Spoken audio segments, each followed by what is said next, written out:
All right, we are live. Okay. Welcome, everybody, to our monthly. I've kind of lost count here. Is this 170, Alex? I think so. I think that's right, Paul. Welcome to the monthly gathering of the Rocky Mountain Chapter of SABR, the Society for American Baseball Research. A virtual gathering, take about 9 or 10, I think, by now.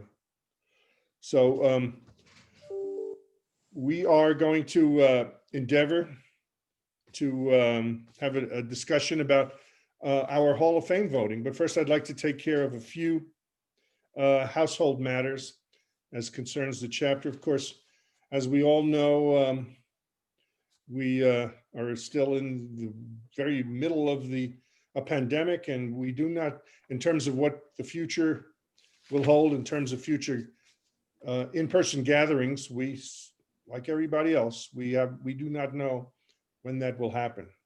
We are hopeful that it will happen. In the meantime, though, I wanted to just touch on a couple of upcoming events for SABR. They are SABR Day, which is a national event where traditionally chapters all over the country have gathered on their own, usually on the same day, not always, but SABR Day this year is going to be a virtual event, and it'll be held on Saturday, January 30th, which is 9 days from today. And for details on that, I would encourage everybody here in the Rocky Mountain Chapter to participate in that, join in the proceedings. I'm curious as to what they might look like myself, so, and probably everybody else is. But I think if you're a member, if you're a dues-paying member, you've probably received an email with about SABR Day with various instructions. So I hope that is the case. And also in February, we don't have a speaker or a guest per se today, but next month in February, we are going to have kind of an author's corner. We are going to have a guest author. He's someone who reached out and asked if we were looking for topics or subjects for our future Zoom calls. So I reached back to him, and we have ostensibly set this up for sometime in February on a date to be announced. So stay tuned. The author is a gentleman by the name of Dan Taylor, and his book comes out in March, and his book is entitled Lights, Camera, Fastball: How the Hollywood Stars Changed Baseball. And we're talking about the minor league team, the Hollywood Stars. And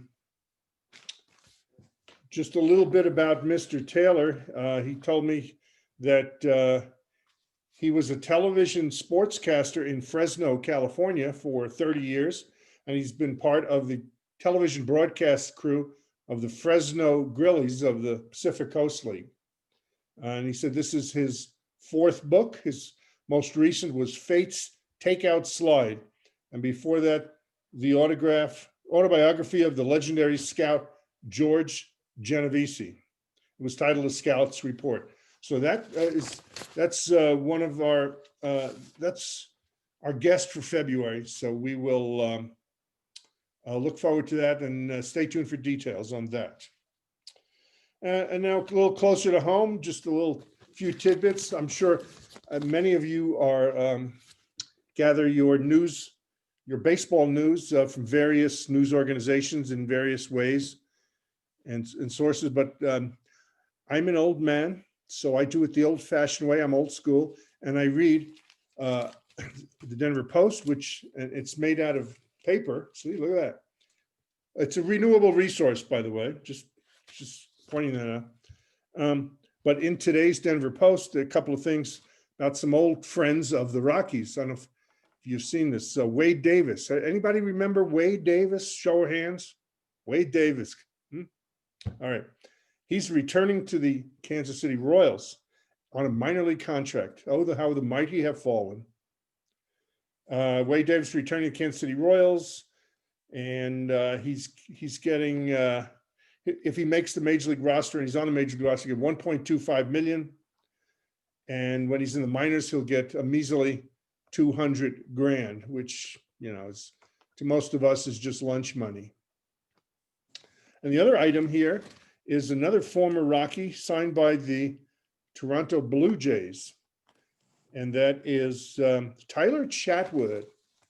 Remember that name, Tyler Chatwood? He has agreed to a contract of $3 million for 1 year, and with incentives that could take him to 5.5 million. So that's kind of some local news. I imagine many of you were already aware of that, but perhaps some of you were not. Okay, so on to the main event here of the day. At Alex's suggestion, we conducted a Hall of Fame ballot. Of course, that's the real one's coming up shortly, the announcement. And I have the results here, and I will just share with you the basics. 25 people voted in this via SurveyMonkey on this. And to get elected, you needed to be on 75%, well, 76% in this case of the ballots would be 19 ballots you needed to be named on. And among all the holdovers on the Major League ballot, plus all the newcomers, we had a grand total of one player receiving the necessary support in order for induction. And I don't think it takes too much imagination to figure out who that might be. Here, it's a local guy, originally from Tennessee, close personal friend of Peyton Manning's. Okay, Todd Helton. Todd Helton received 92% of the votes. He got 23 of 25 votes, and he was the only one who made it. And I was going to, what I want to do is go candidate by candidate. And if you'd like to, I'll tell you what, Alex, just if somebody wants to comment on a particular player, unmute them. And then we'll, we can go that way. That'll be hopefully an orderly way to do this. Okay. And unfortunately, because of so many participants, I can't see everyone visually. So if you could just electronically send me a hand raise, I will see it, and then I will unmute you. Okay. Hope that works for everybody. The first candidate here is, I voted for 3 people myself, and the first one was one of the 3 I did vote for. I did vote for Todd Helton. I had the honor and privilege of seeing the entirety of Todd Helton's 17-year career in the major leagues with the Colorado Rockies.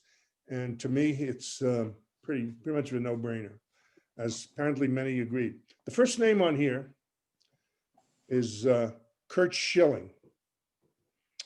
And I voted for Curt Schilling. I just thought, I try to look past the automatic numbers, the automatic, what used to be automatic, the 500 home runs, the 300 wins, in days gone by. And over time, those numerical thresholds have evolved. But I thought Curt Schilling to me was a big money pitcher. In the biggest games, he performed at his best. So, does anybody want to comment on Curt Schilling? Patrick doesn't. Patrick didn't vote for Curt Schilling. Do you want to say something about it, Patrick? No, you don't. Okay. Is anybody raising their hand to speak about Curt I've Schilling? not seen anybody yet. Well, then we'll go to Harry. Let's unmute Harry Keller. Oh, okay. Hi, Harry. Yes. I think Curt will get in the Hall of Fame eventually, but I think this year, especially with his tweets and all that stuff, I saw him lose some traction with some of the votes. Some people went backwards on him. I think like the steroid guys, he's going to get in the Hall of Fame, even though he's not a steroids guy.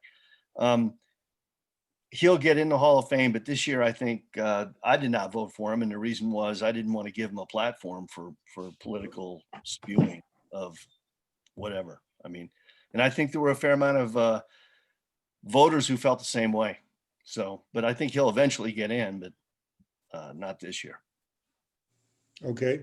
He should already be in, but given the political climate we've been in, that's why he's out. And that is really a shame. Okay, I'm I am wondering, I understand what you're saying. I hear what you're saying, but I wonder how much in terms of Hall of Fame consideration should be based upon an individual person's political or social views. Well, I'd throw out there, look at Omar Vizquel. He was getting some, building some momentum and some steam. And then the domestic violence allegations, and he's taken some steps backwards. So, you know, ever since people started talking about the personal, what do you call it? The personal, the clause that they Yeah, there's a pulled out of character.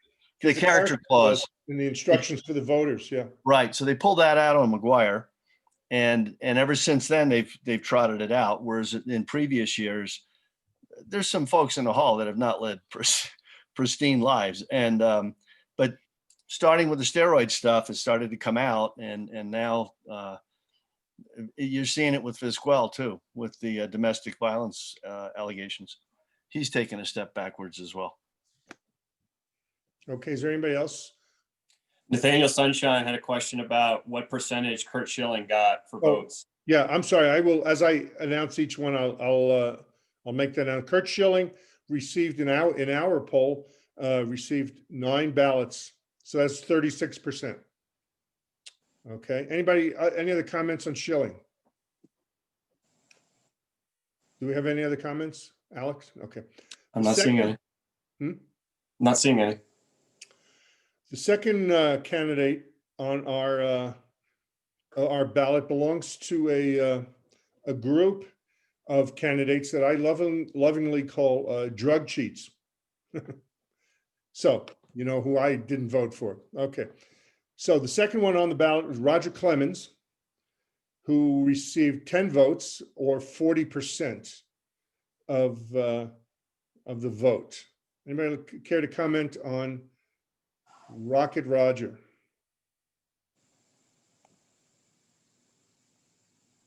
Okay. Getting anybody?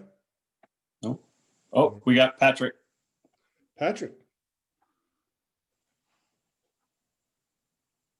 Yeah, the tricky thing with so many of these PED users, some known, some just speculated about, or some used it during a time in which Major League Baseball kind of turned its cheek away from all that action, is that these guys will get in the Hall of Fame eventually. You know, I mean, that's what the Veterans Committee is for, is to say, okay, well, the baseball writers maybe overlooked a player or two here and there. In fact, I think it's something like 55% of Hall of Famers have gotten in via Veterans Committee. So, you know, this isn't the only opportunity these guys will get, but I think Clemens and Bonds and all those guys will eventually get in there. And if you're taking that approach as far as, you know, not liking some of the choices and stuff they made, that's fine. But I think we all can recognize that these guys are Hall of Famers. Okay. Dan Evans. Dan Evans, raise your hand. For me, Clemens, Hall of Fame talent. When you get busted for PEDs, for me, you don't go on the Hall of Fame on the writer's ballot. His last year is next year. He won't get in with the writers, nor will Bonds, nor will any of the players that were implicated, in my opinion. Hall of Fame talent, one of the greatest pitchers I've ever seen.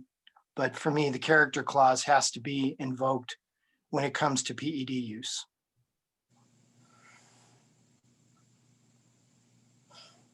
Dan, do you think that it'll take a couple maybe veterans committees before Clemens and Bonds get in, or do you think it'll be their first opportunity? They'll go right through. No, I think it'll be multiple, Patrick, and they meet like every third or fourth year. So Yeah, I think it's going to take a while. And frankly, I like it because then they can't capitalize on their Hall of Fame status. interesting. Yeah. Paul, not sure where you went, but Kurt wants to say something. Sorry. Yeah, go ahead, Kurt. Yeah. In addition to what Dan's saying, I think people are going to look at the way people handled themselves when the accusations came. I go to Andy Pettit, who I just thought handled it better than anybody, and honestly, I voted for him.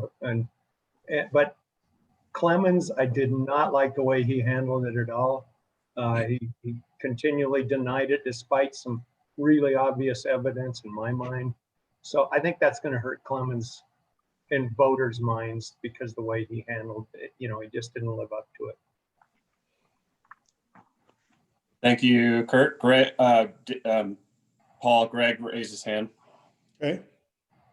Yeah, this isn't about his qualifications, but he obviously cares because 2 years ago he was in Cooperstown the day after the ceremonies. I don't know whether he was there for somebody who was elected, but he was seen the day afterwards. We were there, and that's how we knew.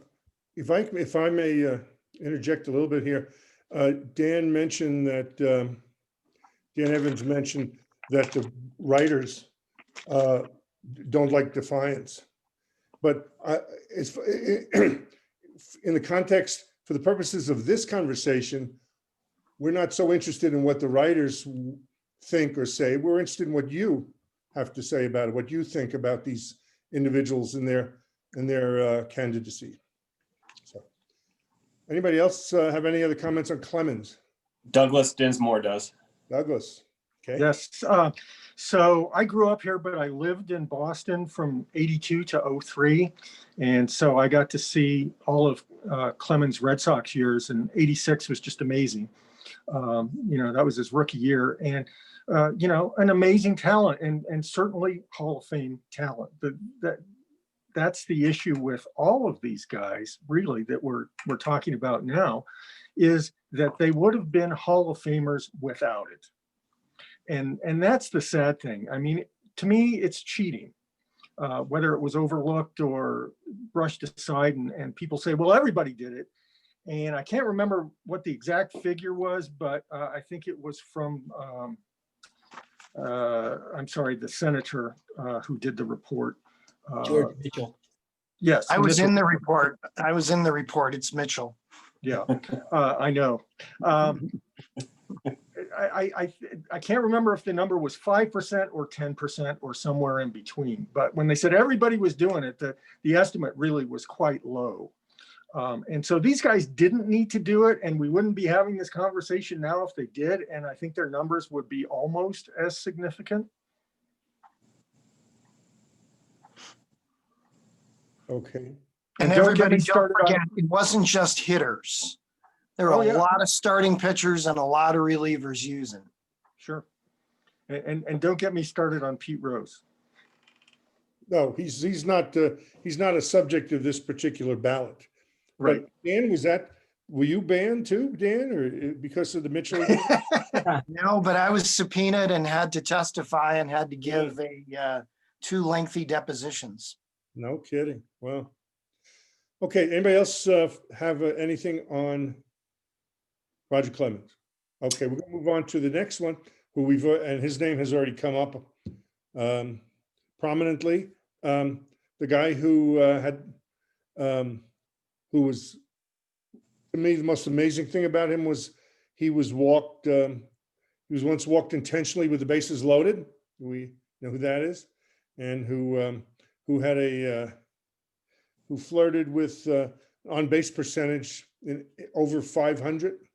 And of course, there's Barry Bonds, who, as Doug was saying, these were Hall of Fame caliber people before they started juicing. So Barry Bonds received 11 votes on our ballot for 44%.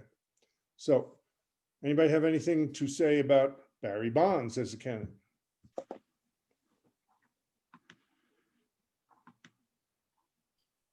I'll just say that going to games when I was younger, Bonds was one of the few players that was kind of appointment viewing, where if the Giants were coming to town, I had to get tickets to go see Barry Bonds live. And that wasn't always the case for a lot of other superstars at the time. And this also, was during the point in which he was hitting 73 home runs unprecedentedly.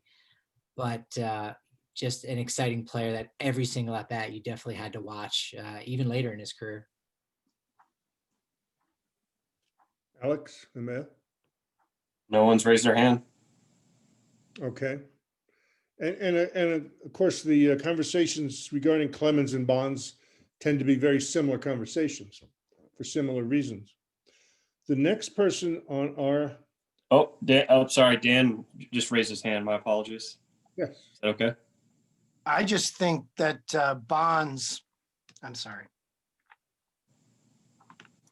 I think that Bonds should be in the Hall of Fame simply because when your helmet size elevates from a 7 3/8 to an 8 1/4 in your mid-30s, that's a Hall of Fame move.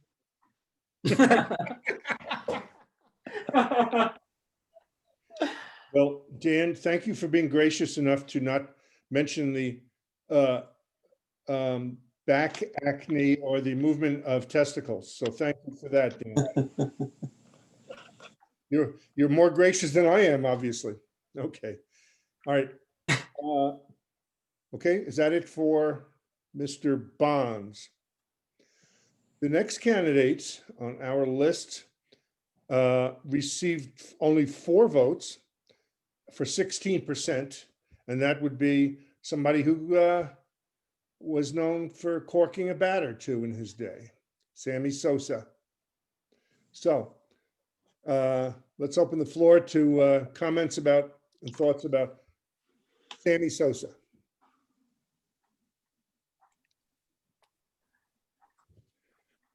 Oh.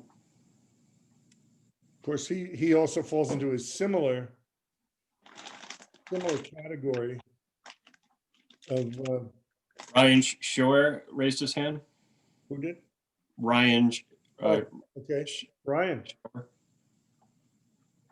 Yes, I'm thinking as long as the Cubs don't get behind Sammy, nothing will ever change with him, because he put up those numbers with the Cubs, and the Cubs don't seem to be on good terms with him at all. So I think he's done for.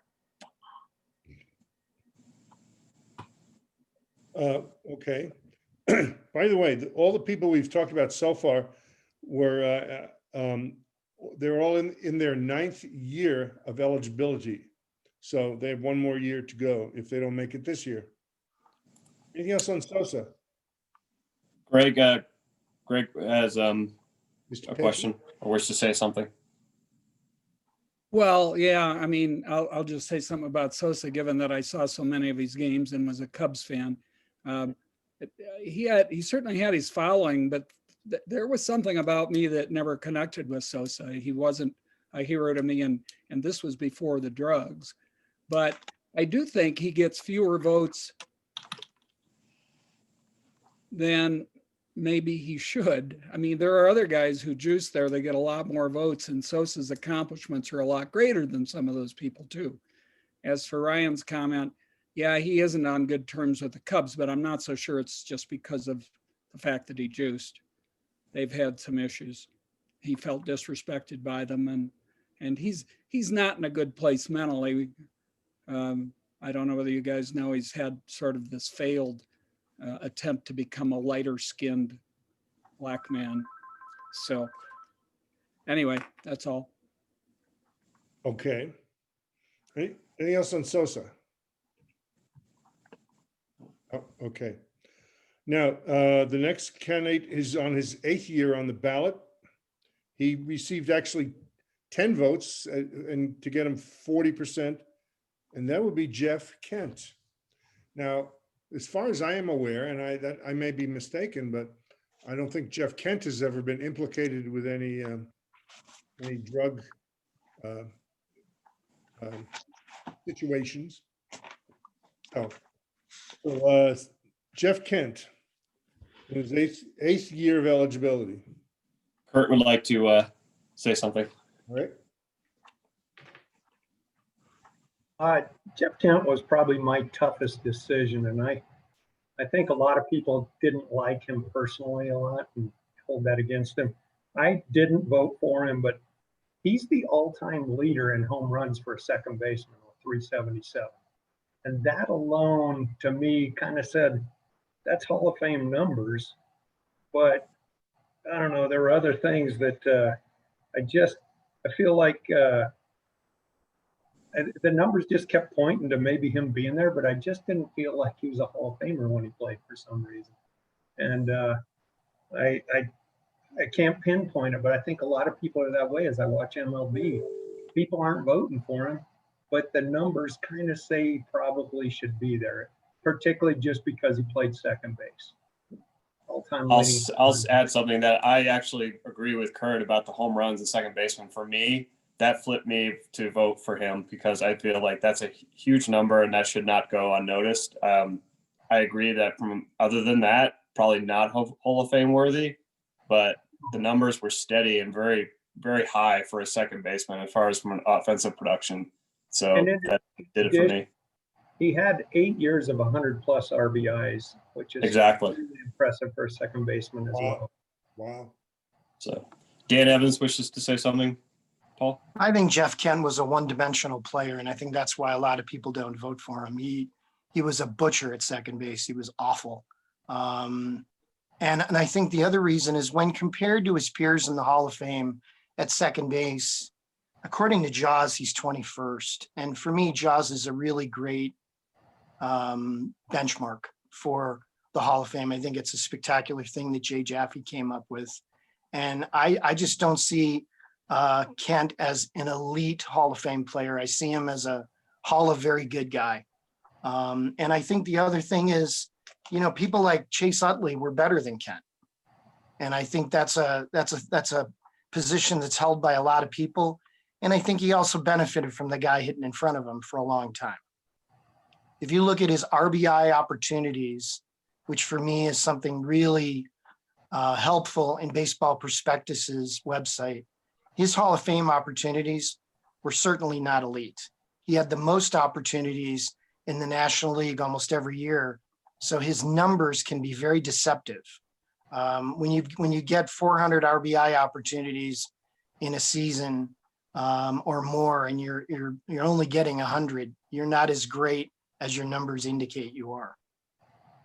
Let me summarize why I think I ultimately didn't vote for him. Todd Helton's road numbers are pretty much better than Kent's numbers. Todd Helton's numbers are much better than Helton's, but than Kent's. But I go back to the fact that Kent played second base, and that's why I start going to, well, maybe he should be in. But then, like Dan says, he was a terrible second baseman. Probably should have been a first baseman where you'd expect that kind of production he got. So that's why I said, the only reason I really wanted to put him in is because the numbers he put up as a second baseman, but he was a lousy second baseman. And I don't think Kent ever led the National League or the big leagues in any category. Okay, anybody else on Jeff Kent? No. Okay. We will move on to somebody who's on the ballot for the 7th time and received five votes in our survey for 20% of the vote, and that would be Gary Sheffield. Gary Sheffield. What little tidbit can I throw out about Gary Sheffield? Wasn't he related to, he was the nephew or the uncle of? He's Dwight Gooden's nephew. Dwight Gooden's nephew. Thank you, Patrick. Dwight Gooden's nephew, Gary Sheffield. Thoughts?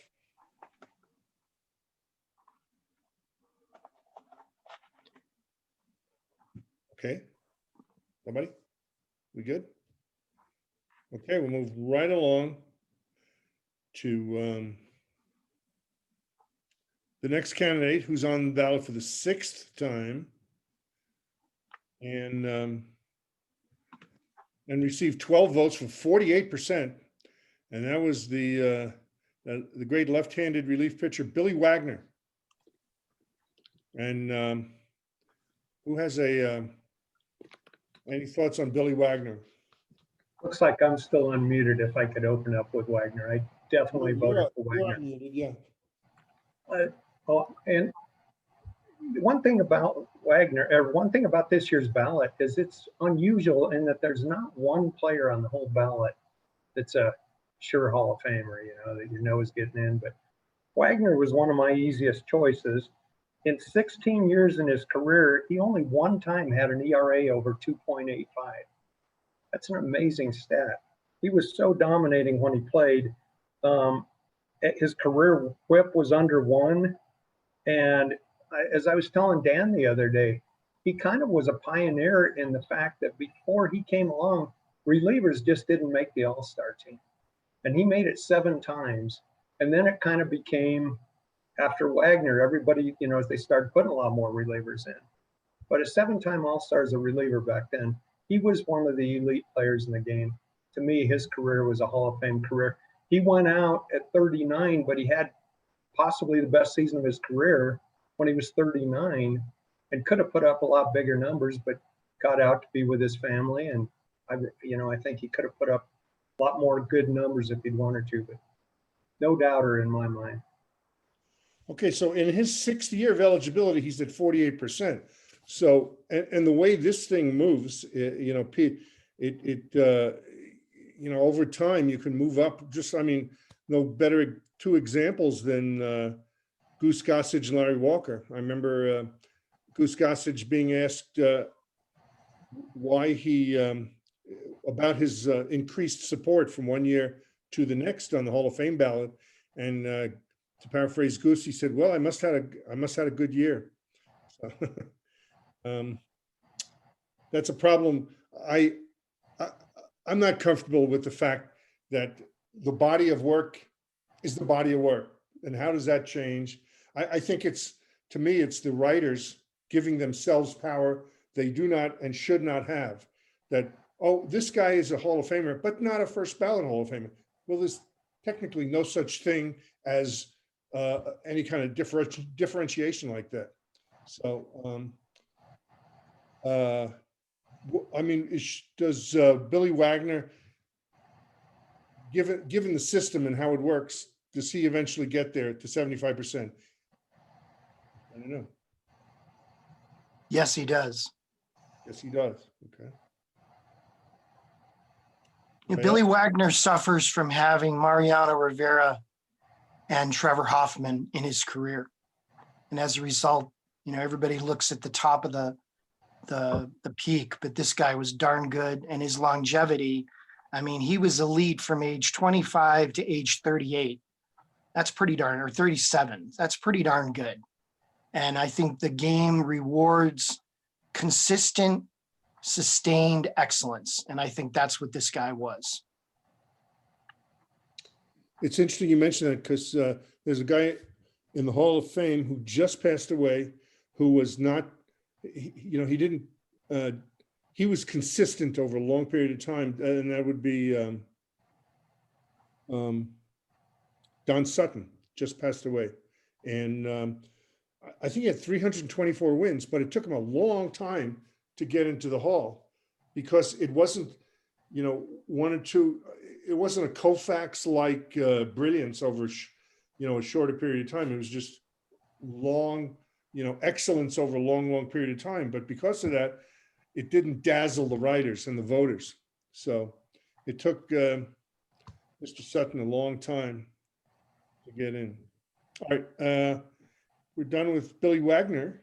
We will move on Hey, Paul, you mentioned Larry Walker. I did. That was a year ago today. Oh, wow. Wow. Really? My daughter's birthday. Wow. That's right. Oh, my. I was going to go up. Can I just say something about Don Sutton? Don Sutton was an extremely close personal friend of mine, and one of the finest people I've ever met in the game. Absolutely unbelievable human being. And he was one of the most professional guys with the media, an incredible teammate, an exceptional guy off the field doing the right thing all the time, a great ambassador for the game. And I'll forever be thankful to what he did for me when I came to the Dodgers. He was extraordinary. And I miss him a ton. I spoke with his wife again yesterday, and he had a charisma that you seldom find in a human being. Thank you, Dan. I'd like to say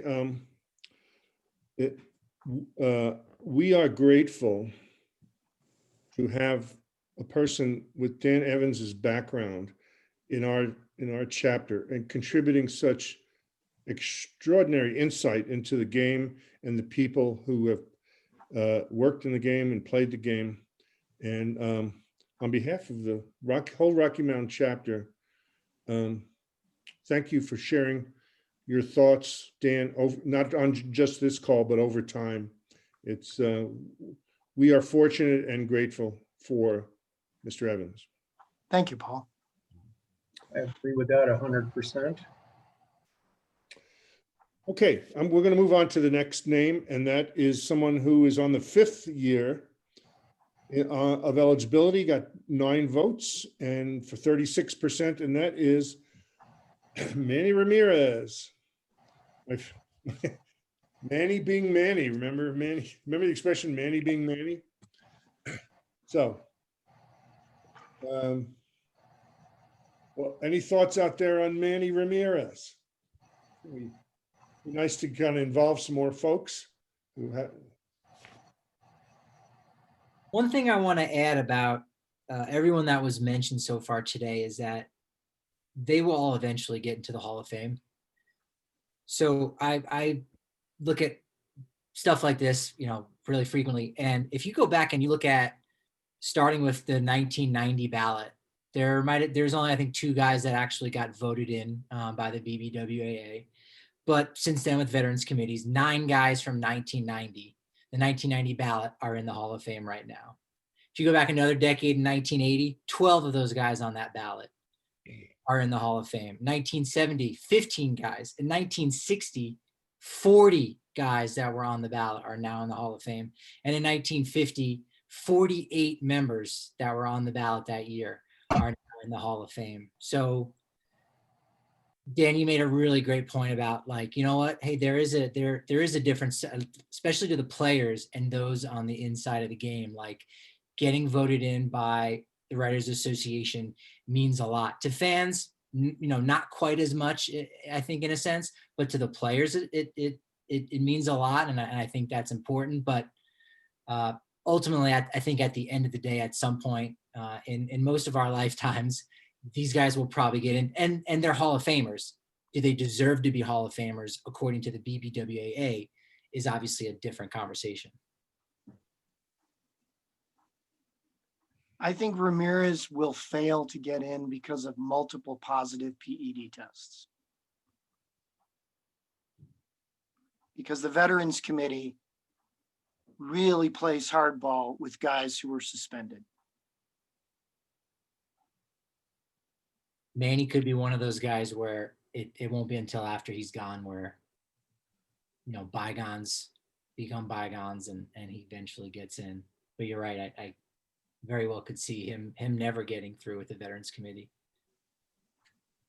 Chris Cohen has raised his hand. Okay.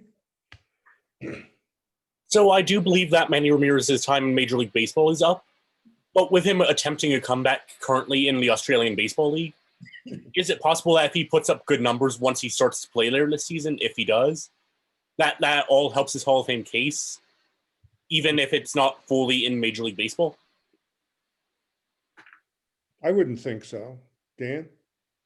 I don't think so, Chris. It's a great question. He's a friend of mine's a pitching coach on one of those teams, and he just said the old fastball is a little too fast for Manny right now. But I think it's a great question. I think what he did and what he got busted for, I think he's persona non grata in professional baseball. I don't think he has any chance of coming back. Japanese and Korean teams don't want any part of him. And I don't think he's ever going to get in myself. And it's a shame because he was as good a fastball hitter as I've ever seen in my career. You mean better than Vinny Castilla? I would say, yeah, but Vinny Castilla is pretty damn good in that category. But I think Manny Ramirez is right there with the greatest fastball hitters I've seen. One of the problems with Manny, though, is he was actually suspended twice. Guys like McGuire and Bonds, they were never suspended. You know, in fact, one problem I have with voting for Roy players right now is that McGuire didn't get in, and he's off the ballot now. So, and I think McGuire, if I'm not mistaken, and I've said this before, and I'm probably wrong, but he never did. What he was doing was not banned from Major League Baseball at the time. That's right. Andro, it was called. And that doesn't make it right, but Manny got suspended for PEDs and then came back and got suspended for doing it again. And I think that's always going to be held against him. Douglas Dinsmore has raised his hand. Go ahead, Douglas. Unmute yourself. Yes, I had to wait for the pop-up to come up. Just a quick point. I think I read the other day that Manny's Australian adventure is over. So if they don't want him in Japan and South Korea, and he's now had to go to Australia, and he's no longer, a feasible ball player there, does he need to go to another planet now to find a league that will? Well, he's already on another planet. If you ever had a conversation with him, he needs a passport to get onto Earth. Oh. All right. All right, we're going to move on here. We got to keep our eye on the clock here. The next next candidate on our Hall of Fame ballot this year is on for the fourth year. Somebody I did vote for, and he was mentioned on 8 of our ballots for 32%, and that was the previously mentioned Omar Vizquel. So let's open the floor for Omar Vizquel comments.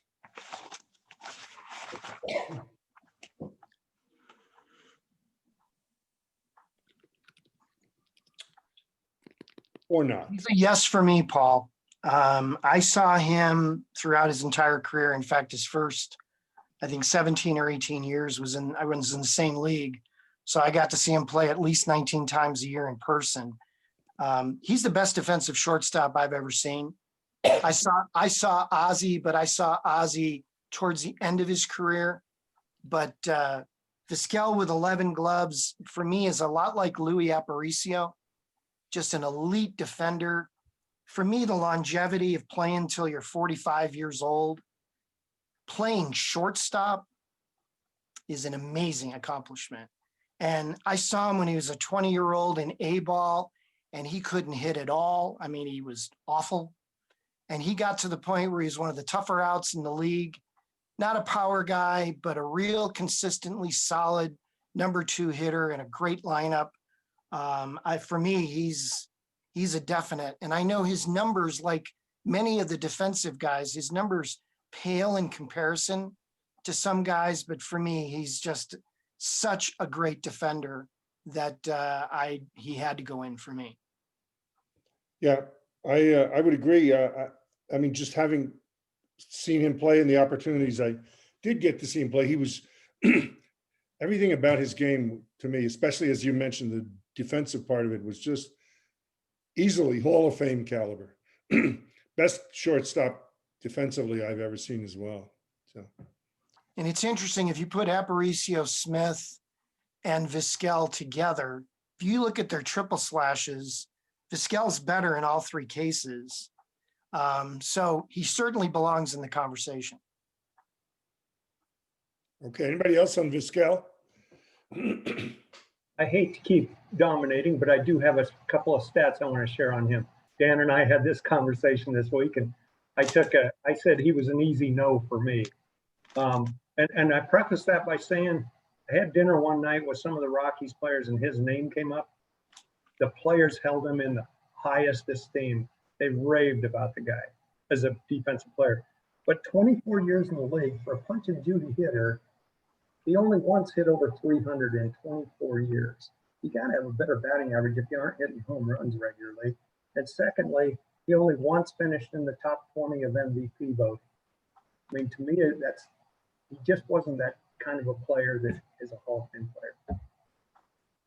Maybe. One of the things that stands out for me with Vizquel was that he was interviewed by Ken Burns in the 10th inning for baseball.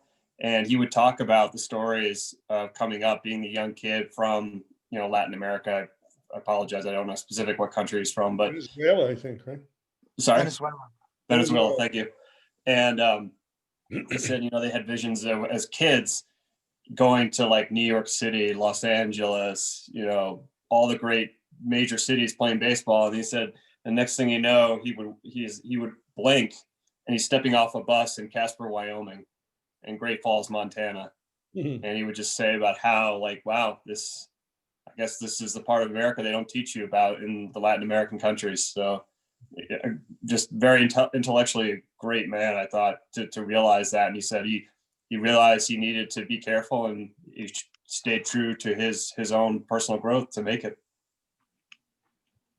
Okay, we're going to keep pumping here because we got some more names to get through here.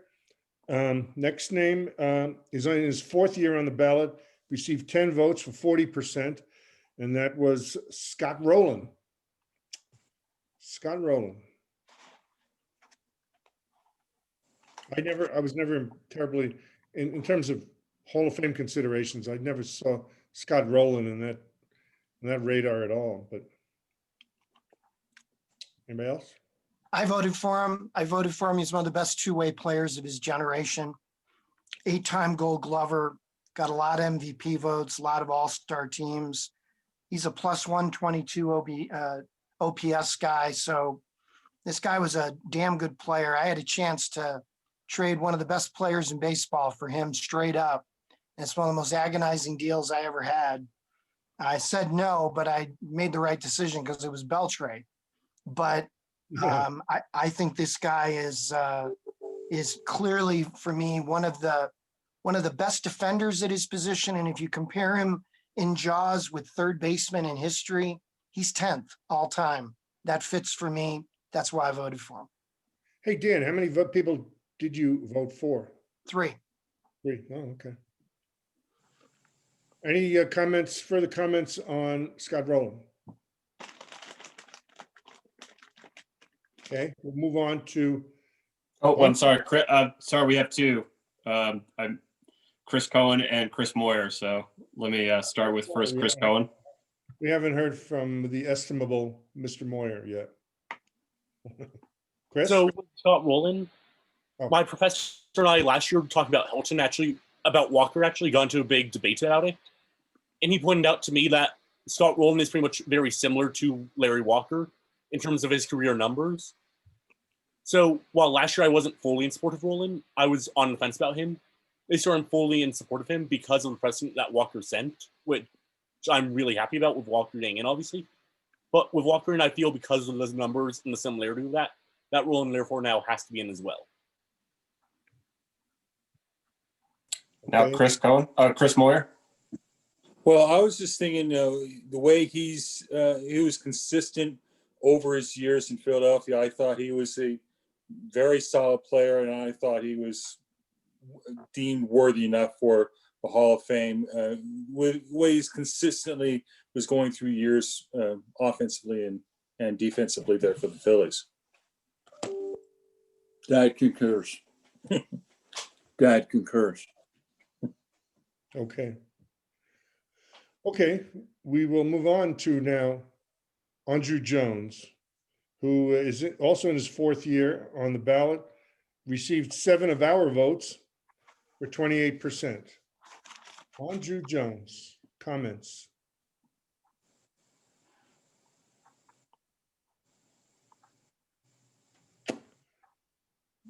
Okay.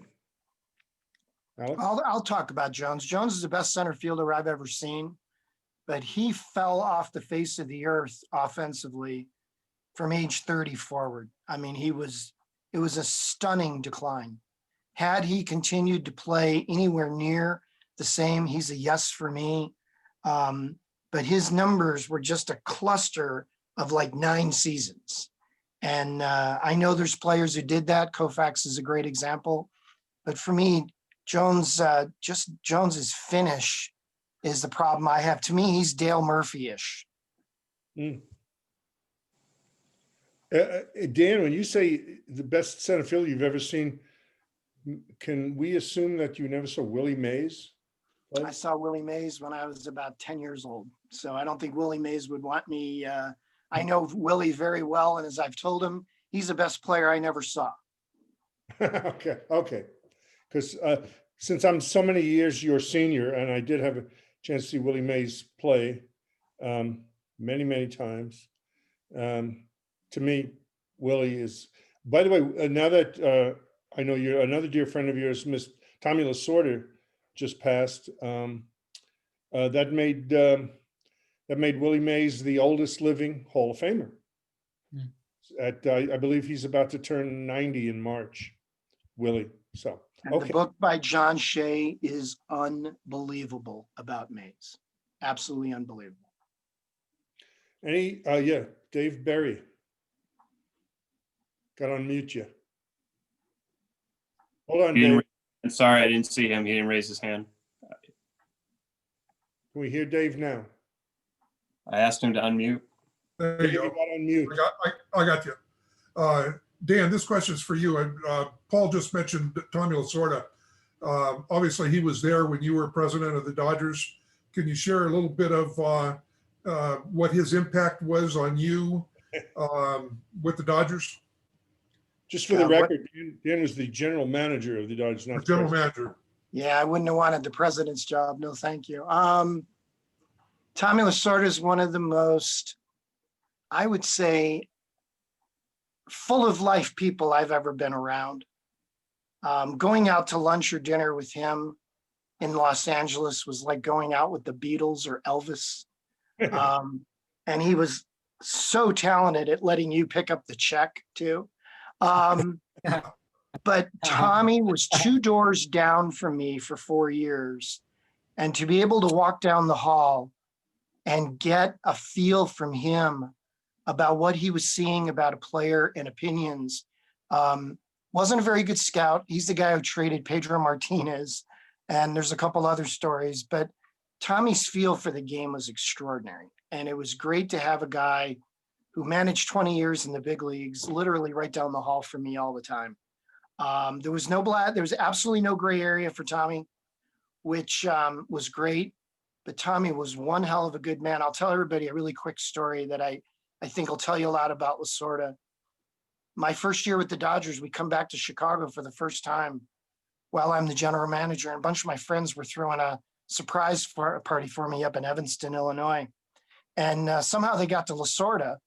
And Lasorda got there 5 minutes before it started and stayed till 2:30 in the morning. Played billiards with all my friends, drank most of them under the table, and was stunningly great to my family and I during my time. And we had our days where we didn't see eye to eye, and if he didn't like you, you knew it, and you knew it immediately. But Tommy Lasorda was an unbelievable guy. And I had spoken to him about 2 months ago, and I could tell the end was near. And what I really noticed was the enthusiasm gone from his voice. And it was troubling for me because that was the thing I always enjoyed. Tommy would call me at like 5:30 in the morning when he got up in the morning, and he'd go, "Dad, did you see that game? Can you believe what so-and-so did?" And I'm like, "Yeah, Skipper, I did. It's 5:30 in the morning." So, yeah, I know, but I just saw it. I wanted to talk to you about it. So he was exactly who you thought he was. Great man. Thank you, Dan. That's pretty cool. One final note about Tommy Lasorda. We now have on planet Earth, we now have one fewer people who played and wore the uniform of the Brooklyn Dodgers, because Tommy was a Brooklyn Dodger very, very briefly. So we're going to move on. There's 15. I think there's only 15 remaining, right? That's right. Patrick and I were tracking that. We need to update that list. What's really amazing, there's only one living Dodger retired uniform person. It's just remarkable. And who's that, Dan? Sanford Koufax. Sanford, whose real last name was Braun, right? Left arm of God. B-R-A-U-N, yes, was his actual family name. Okay, in the interest of time, we now will move on to our next candidate, who got in with 3 of our votes, of the 25 votes, and 92%, Todd Helton. Who would like to comment about that? I assume almost every face I'm looking at voted for Todd Helton, obviously, with 92%. So who didn't vote for Todd? No, I'm just kidding. I didn't vote for him. Well,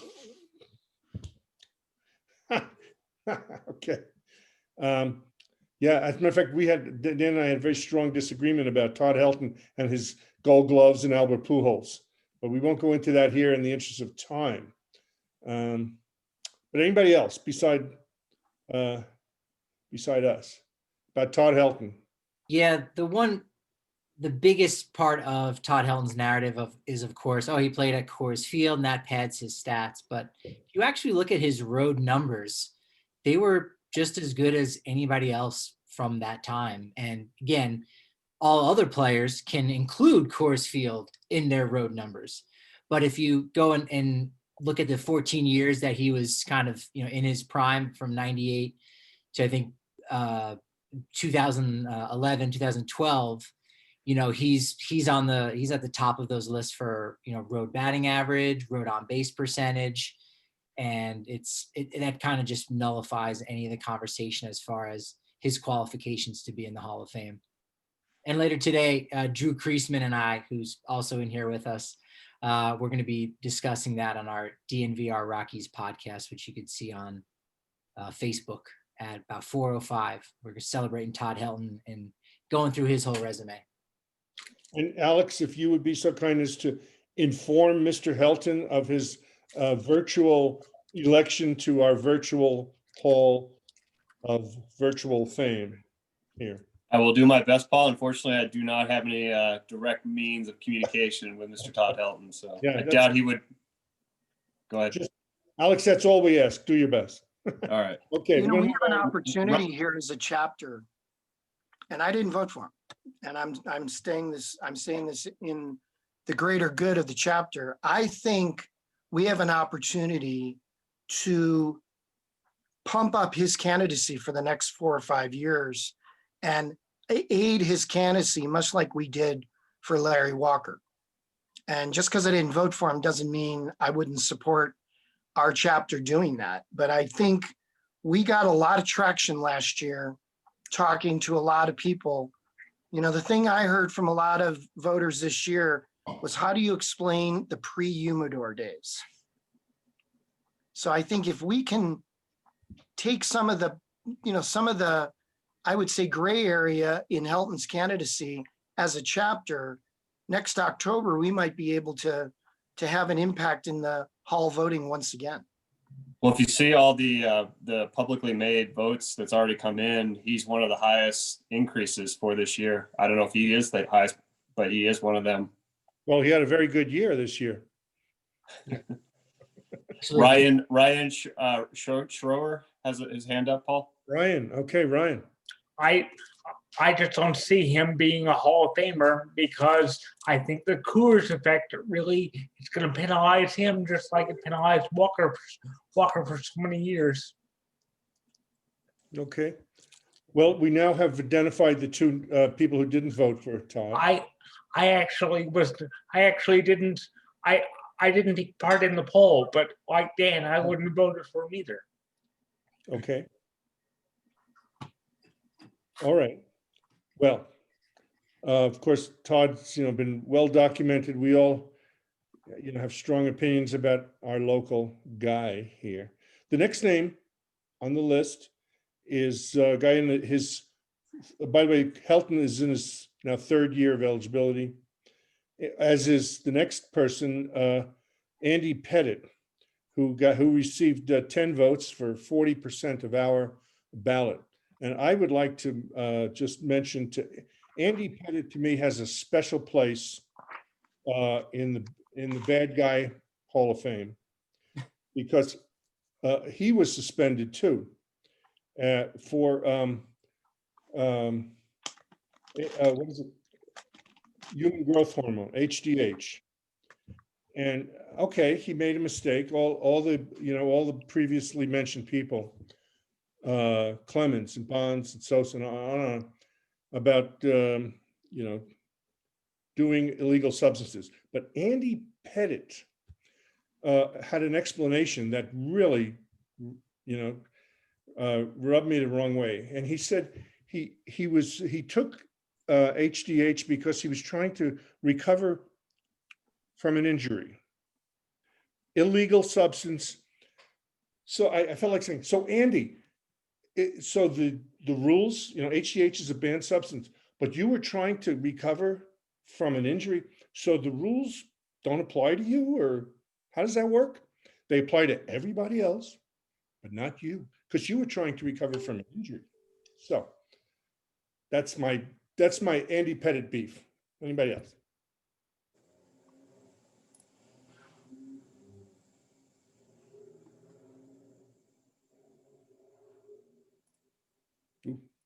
Ooh. Silence. Anybody? Alex? Okay. I'll add one thing about Pettit. 18 years, never had a losing record. Never had a losing record? Never had a losing record. He was on some great teams. He was on some really good teams. 19 and 11 in the playoffs as well. Well, he was in that great group of all those Hall of Famers, of, Jeter and who else was on those teams? Posada, Rivera, Bernie Williams. Yeah. Shilling Davis. Pretty amazing supporting cast there. Okay, the last name of the holdovers on our list is in his 2nd year.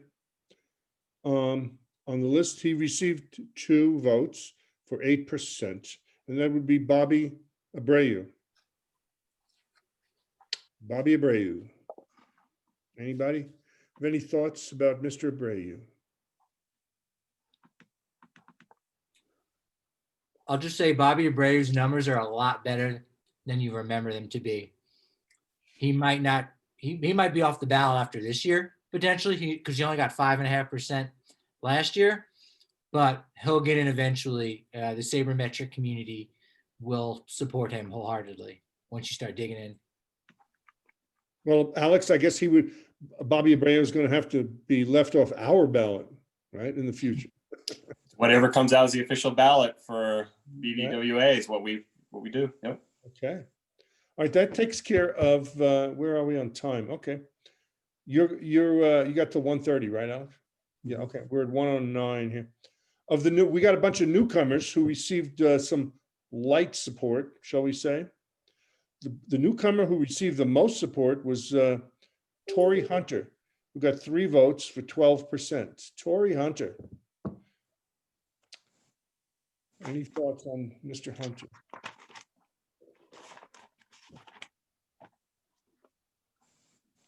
Okay. Paul, I just don't think his offense was good enough to merit it. He was an elite center fielder, 9 Gold Gloves, but Tori just wasn't a good enough offensive player for me to get over the hump. Okay. Okay, there was a couple of people with 2 votes among the newcomers. One was Mark Burley, with 2 votes at 8%. Mark Burley, he of the perfect game, I believe. Did he pitch 1 perfect game or? Yep, and another no hitter. Thank you, Sabre members. All I have to do is, all I have to do is throw out a question and back comes the answer. It's great. Any comments on Mark Burley? Has he been retired 5 years already? Wow. How the hell did that happen? I think Burley was kind of an underrated player. He was never like that bona fide ace, but won a handful of Gold Gloves. And at one point, I went to a game, and I think it was like 2006, and I was probably the only one in the ballpark that knew it at the time. But he had a streak of like 63 straight starts, or 63 straight quality starts, wow, which was amazing. He had gone 6 innings, and 3 runs. The 2 things I remember most about that game: one, in right field, they had the big banner for Rafael Palmeiro having 3,000 hits. That was actually the day that it was reported that he had been suspended and tested positive. Well, in that game, Mark Burley plunked a batter on the Orioles. This was down in Baltimore, and was ejected from the game. And his streak of consecutive quality starts was actually snapped because an umpire ejected him in the 5th inning. I wonder if the umpire was aware of the streak. Yeah. So I drafted Mark in the 38th round. Wow. And he threw an hour and 42-minute complete game in the day we went to go see him. Oh my God. Let's just say some things never changed. For me, I did not vote for Mark, and I love him dearly. First as a person, second as a player. This guy, one of the most amazing stats for me in the current era is that Burley, over a 15-year period, had 30 starts and 200 innings every single year, which is remarkable. As much of a workman I've ever seen, I just don't think he was elite. I mean, 214 wins, good but not great. So I think he's in the Hall of very good. Do you think he could have kept playing? Because he was only 36 when he got done. Still was positive wins above replacement, 32 starts. You know what? I think Patrick, he was with my club. He was with the Blue Jays. And his fastball and his changeup got too close in velocity. So he no longer had the same effectiveness. His command was always going to be elite. But once his fastball and his changeup got that close, it's usually about a 10-mile-an-hour difference. And for Mark, it was like 4 and 5 miles an hour. So, guys were hitting his changeup when they were looking for his fastball. And I think that's why it ended when it did. Chris Moyer had a question. Thanks, Dan. Yeah, I was, it's one of those cases where I think maybe just some future consideration. Granted, he might not have the full longevity type of career, but if the guy's, has some very solid years, very decent, and if you can have him consistently throw games under 2 hours 20 minutes, I couldn't argue with that. You should have somebody that would be quick and kept the team in the game for the most part, and just made things more consistent for Mark. I said, why not? Let's just at least for this year and just see how things go. Of course, there were a lot of quick games in 2020, weren't there? Especially those 7-inning affairs. Okay, we're going to identify the other person of the newcomers who had 2 votes for 8%, and that would be Tim Hudson. So, Tim Hudson. 2 of you voted for him. I went ahead and just similar situation with Tim as well. He might not have had the full solid career like some we're seeing today with like a Scherzer or Verlander or something like that, but it's just maybe just something where the pitching career stats are trending differently now these years with career numbers than because we're not going to be seeing 300 win pitchers these days anymore. Maybe not 250 too many times often. So I don't know. It's one of those things maybe just to consider looking at just down the road. We have a few people with one vote among the newcomers. That's 4%. Michael Kadyer, a former Rocky, I believe, for a few years, is on the ballot for the first time this year. Michael Kadyer. Did he win a batting title with the Rockies? I believe he did. 2013. Yes. Oh, well, look at that. Whoa, scared me there. Okay, Patrick's all set with his Michael Kadyer bobblehead there. And okay, another former Rocky is on the ballot for the first time. And that would be Troy Hawkins, an interesting guy who pitched effectively into his 40s. And he retired 5 years, really? Doesn't seem right. 6. 6? Yeah, you wait 5 years, but typically if you finish out a season, 5 years from that point, you're past the voting. So typically it ends up being more like 6 for most guys. And it almost seems like 2020 didn't happen. You know, it was kind of a practice year in some sense, but okay, it just went by so fast. Well, Troy Paul, Hawkins, if there was a Hall of Fame for absolutely awesome human beings, Troy Hawkins is a first ballot Hall of Famer. yeah, and in fact, I've had an opportunity to meet LaTroy a few times, and I've discussed him coming out here to be a speaker at a banquet in the event we ever have banquets again. No, that's a little extreme, but who knows? Yes, I agree with you. He's one outstanding man. I Absolutely. don't know why, but he was subject to about as much racism as you could be subjected to while he was with the Cubs. It was really unpleasant, and I always thought there was just no reason to be booed every time you came onto the field. He did a very good job. Almost helped the Cubs win a pennant one year. He had no saving experience. He did a good job until the last week. And then from then on, and it was not just fans booing, it was worse than that. So I didn't understand it really at the time, but as I'd heard that he was just a terrific guy, and I'm glad that he got out of that situation. Patrick, do you have, it sounds like you have a lot of stats in front of you opened up. How many teams did LaTroy Hawkins play for? And I think it's quite a few, right? 11. We were the last team in Toronto. 11 teams. Wow. Wow, that's a lot.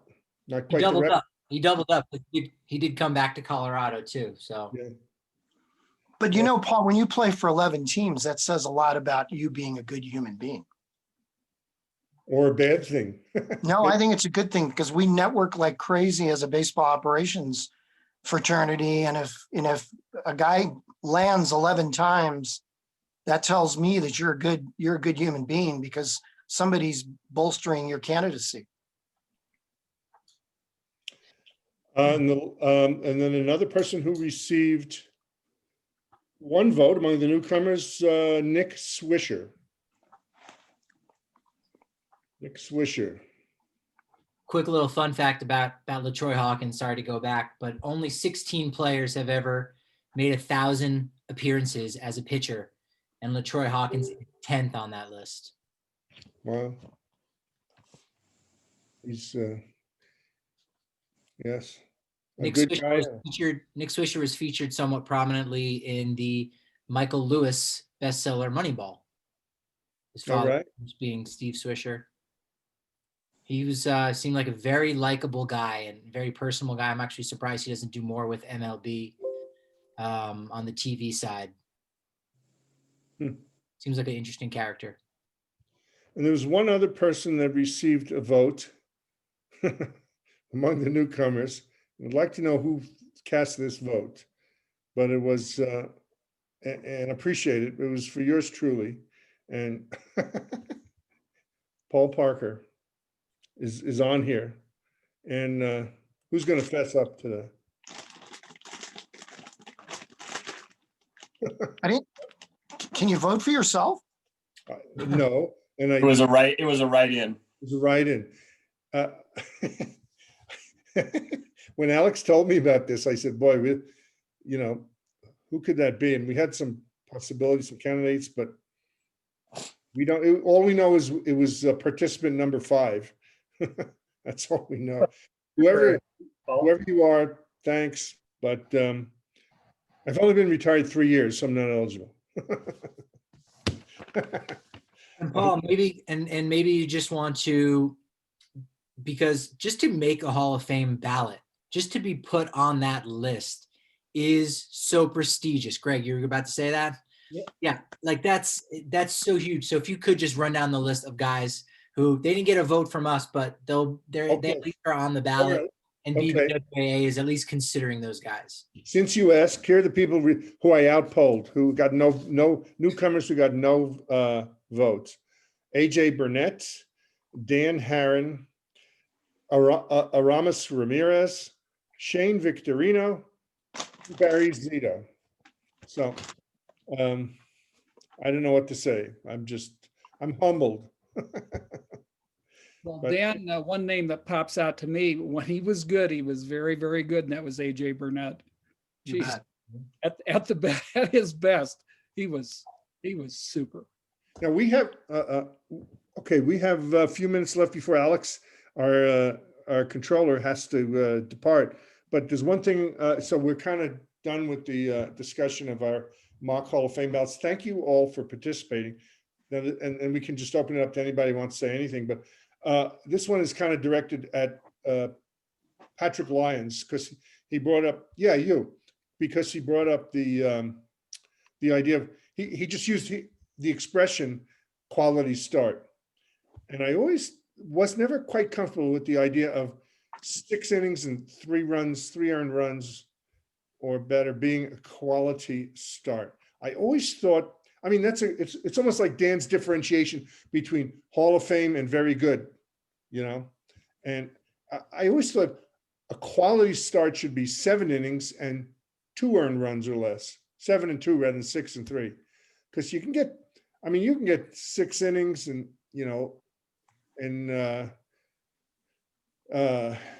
get to 3 earned runs. It doesn't seem like nearly as fine of achievement as 7 and 2. So just open this up to anybody who waves at you, Alex. I can't see everybody, so if I can't see you, you're gonna have to send me electronic hand raise. Anybody want to say a comment of those we can see? I love quality starts. You win about 78% of your games when your starting pitcher throws a quality start. Just annually, the teams with the 10 best total of quality starts perform in the postseason. So for me, it's a great measure. I use it with game score, though, with the Bill James game score to determine the quality start. And I think it's a more fair measure. And as a result, I like the stat a great deal. I've used it my entire career. As is, versus 6-3 versus 7-2. I don't like the 7-2 because that's excellence. You're talking quality. And for me, by using the Bill James game score, I plug in quality starts. So if it's 50 or better, you get a quality start. And it's turned out to be a really fair gauge of a starting pitcher's performance. To give you an idea how quality of a quality start is, or rather quality of a stat, the 3 leaders last year, they all had 10 quality starts, were Shane Bieber, Cy Young Award winner in the AL, Yu Darvish, second, and Lance Lynn of the Rangers. So right there, you can kind of see there's some crossover with being able to go 6 innings and giving up 3 runs. I'm kind of curious now with pitchers only going through the order about 2 times, and maybe all 30 MLB teams have their own metric, if they're not, tweaking that a little bit, and maybe it's now 5 innings pitched and 3 earned runs, which again is a rather high, much higher ERA, but you're at least, getting into the 6th inning for your bullpen, having only given up 3 runs.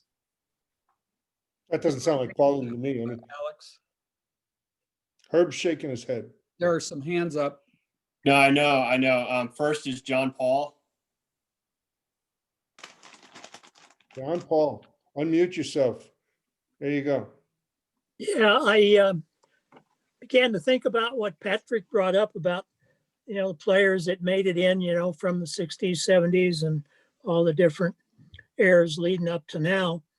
And I might be mistaken, but if you think about it, there's only like 75 living Hall of Famers left after this year.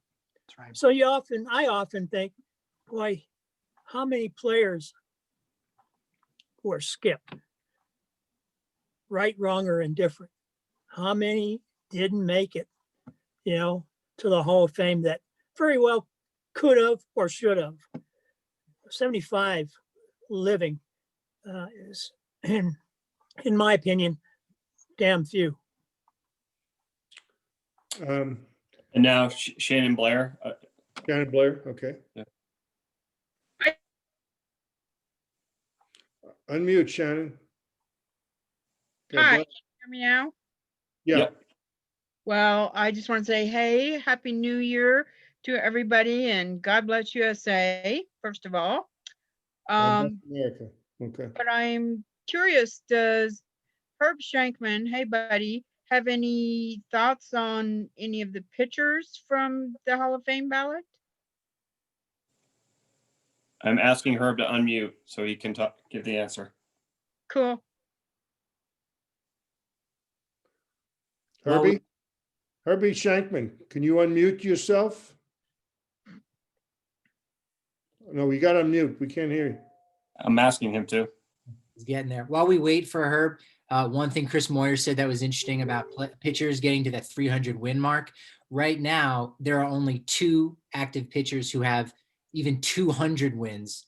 That, of course, being Verlander and Greinke, and Lester's about 7 wins away, and a few other guys. So 200 wins could be the new modern mark in many ways.